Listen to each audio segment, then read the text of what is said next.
நம்ம பிளான் பண்ணுறது எதுவுமே நடக்காது. ஆனால் நமக்கு பிளான் பண்ணாத சில விஷயங்கள் நடக்கும். அதுவும் சந்தோஷமாக நடக்கும்போது நமக்கு எப்படி இருக்கும்னு நீங்களே சொல்லுங்கள். பக்கத்து ஏரியாவில் வந்து பார்த்தீங்கன்னா திருவிழா, அது எங்கள் வீட்டு எல்லைக்குள்ளே தான் வரும். ஆனால் அந்த திருவிழாவுக்கு நாங்கள் போனதே கிடையாது. இந்த கோவிலுக்கும் நான் அடிக்கடி போனதும் கிடையாது. ஆனால் வந்து பார்த்தீங்கன்னா இந்த அம்பாளுடைய பேர் வந்து பார்த்தீங்கன்னா அழகு நாச்சியார்.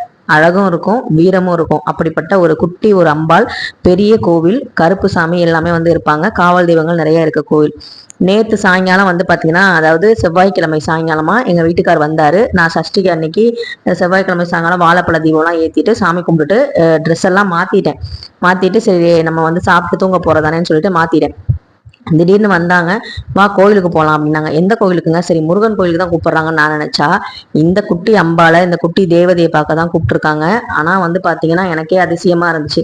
ஆனால் கோவிலுக்குள்ளே போகும்போது நமக்குள்ளே ஒன்று தோணும் இல்லையா? எனக்கு போனோன்னே என்ன தோணுச்சுன்னா, இவ்வளோ அழகாக நான் அலங்காரம் பண்ணிட்டு உன் எல்லையில் உட்காந்துருக்கேன், என்னைய பார்க்க வராமல் நீ பாட்டுக்கு வீட்டில் ஜாலியாக இருக்கியா அப்படின்னு சொல்லிட்டு அந்த அம்பாள் வந்து என்னை கேட்குற மாதிரியே இருந்துச்சு. எனக்கு அதை பார்த்தோன்னே ரொம்ப சந்தோஷமாக இருந்துச்சு. சந்தன காப்பில் குட்டியாக அழகாக வந்து உட்காந்துருந்தாங்க உள்ள.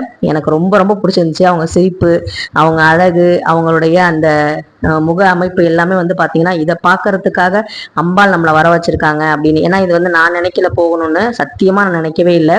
திருவிழா நடக்குதுன்னு தெரியும், பக்கத்தில் வந்து ரேடியோவில் வந்து பாட்டெல்லாம் ஓடிக்கிட்டு இருக்கு அப்படிங்கிறது தெரியும். ஆனால் வந்து இவங்க நம்மளை கூப்பிடுவாங்கன்னு நானே எதிர்பார்க்கல. அப்போ தான் போய் மன்னிப்பு கேட்டேன். சாரிம்மா, உன் எல்லைக்குள்ளே இருந்துட்டு நாங்கள் வராமல் இருந்தது தப்பு தான். கண்டிப்பாக வந்து உன்னை பார்த்துருக்கணும், நானே பார்த்துருக்கணும். நான் வராதனால நீயே என்னை கூப்பிட்டுட்டு உன் ஆசீர்வாதத்தை கொடுத்துட்ட, ரொம்ப சந்தோஷம் அப்படின்னு சொல்லிட்டு வேண்டிக்கிட்டு குதிரை வாகனத்தில் வந்து அந்த அம்பாள் உட்காந்துருக்காங்க பாருங்க, உற்சவர் அம்பாள். 4000 வருஷம் பழமையான ஒரு அம்பாள். இந்த கோவில் வந்து பார்த்தீங்கன்னா ரொம்ப பழமையானது.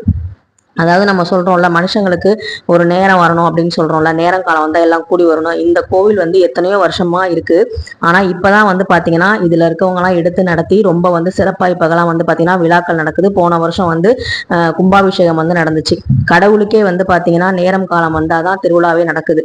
நம்மளும் கொஞ்சம் பொறுமையா இருந்தோம் அப்படின்னா நமக்கு எல்லா விஷயங்களும் நல்லதாவே நடக்கும். நேரம் கூடி வர வரைக்கும் எப்படி இந்த அம்பாள் காத்திருந்தாலோ அதே மாதிரி நம்மளும் வந்து காத்திருந்தோம் அப்படின்னா இப்ப எப்படி ஊர் கோடி திருவிழா நடக்குதோ அதே மாதிரி நமக்கும் வந்து பார்த்தீங்கன்னா ஒரு நல்ல காலம் கண்டிப்பாக பிறக்கும். நம்ம நினச்சிட்டு இருக்கோம் கடவுளுக்கு கஷ்டம் இல்லைன்னு.